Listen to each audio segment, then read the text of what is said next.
Hi, welcome to Movie Review Mom. I'm the mom and I review movies. And my goal here on this channel is to give you the heads up on content and quality in filmmaking, just so that you can make the best decision for you and your family as to whether or not a movie is worth your time and your money. So I just finished watching this movie and I'm excited to tell you about it. First of all, it's called Wander Darkly and it is premiering December 11th, 2020. The movie is rated R. It's an hour and 37 minutes, and the movie review mom grade I'm giving it is an A. But there's some buts I have to give you the heads up on. First, in a quick nutshell, written and directed by Tara Meal, this powerful movie takes a sobering look at struggling relationships and how we live our lives and love the people in them. The romantic drama is by Lionsgate, and it received rave reviews at the Sundance Film Festival in 2020. It's a mind bending, ethereal journey that required two editors in order to effectively tell the ambitious story in the film. Let me give you some tips for parents because this is not a movie for kids. First of all, there's some crude language. You see a very close up of a woman breastfeeding a baby. You see a woman in her bra and underwear. And you also see an unmarried couple rolling around naked in bed having relations. Plus, the fact that kids are going to be bored and confused anyway. The themes that are addressed in the movie are life and death, relationships, post traumatic stress syndrome, loss of a loved one, and a really sensitive look at grief, soulmates, family, reality versus fantasy, and memories. Now, there were plenty of things that I really liked about the movie. First of all, Sienna Miller is absolutely fantastic. You might remember seeing her star with Jude Law in the movie Alfie, where they both actually met each other and even became engaged for a short time. She's a British actress who's been nominated and won many awards over the years, but she's more often in the news because of scandals. I found a quote that she said once about that, and she said, "Somehow I always end up being scandalous, even though I don't mean to. I just find it. If it's there, if there's something scandalous lurking, I'll accidentally walk into it."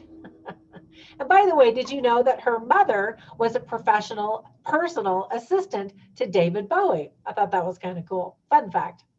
I really liked Sienna Miller being paired up with Diego Luna. His emotional range took me on a journey from not liking his character really very much to really becoming endeared by him. His mother was British and died in a car accident when he was only 2 years old. So this movie must have really touched him deeply. I liked not being able to tell if a certain character or two characters were alive or dead. Some viewers might be confused by that, but it's part of the effective wander darkly experience. The storytelling is done in a very creative way, and I'll talk more about that in just a minute. I love the way that Mexicans honor their dead with photos, flowers, and music on Day of the Dead. Although the images of skeletons used to always look really creepy to me until finally I watched the very sweet movie Coco. And you should definitely watch that. Totally different from this movie, but a really sweet movie that's an animation that will teach you a lot about that very loving tradition. There's a noticeably very good musical score. I really like the movie poster because it illustrates really well that upside down feeling when someone dies. The film really does feel like a dream and a nightmare combined. Now, there were some things that I didn't like about the movie. First of all, a lot of the scenes are visually dark, which will make it hard to watch the movie on small devices when it does go to streaming. But then again, remember the title of the movie, Wander Darkly. So not only is the subject matter dark, but so is the telling of it. There's really no humor whatsoever. It's a very sad, depressing, and heavy movie, although it's done well. Viewers might get really confused about the timing of certain events and things because the scenes jump back and forward constantly. The beginning and the ending of the movie are clearly defined, but everything in between is very non-linear. And so some viewers are going to be confused by the structure. But I actually enjoyed the structure. I mean, it's not a story we haven't seen before, but I think it was the structure and the telling of it that was so unique that I enjoyed a lot. Now, there wasn't really any buzz about this movie for a long time. So I think a lot of people are going to miss it and it's just going to fly under the radar. But if you're in a mood to be very somber and serious, then I think you should check it out. Now, I always write down funny lines and interesting lines and insightful lines when I'm watching movies. And so I'm going to share just a couple of them here with you right now. But if you want to see all of them, go over to my website, which is moviereviewmom.com. So after a horrible car accident, you're not sure if one person has died or both people have died, but they're reliving their experiences together of their life together, how they met and things that happened. And so one of the characters says, I should have loved you better. And as you watch the unfolding of the story, you see ways in which they could have loved each other better, more specifically and more intentionally.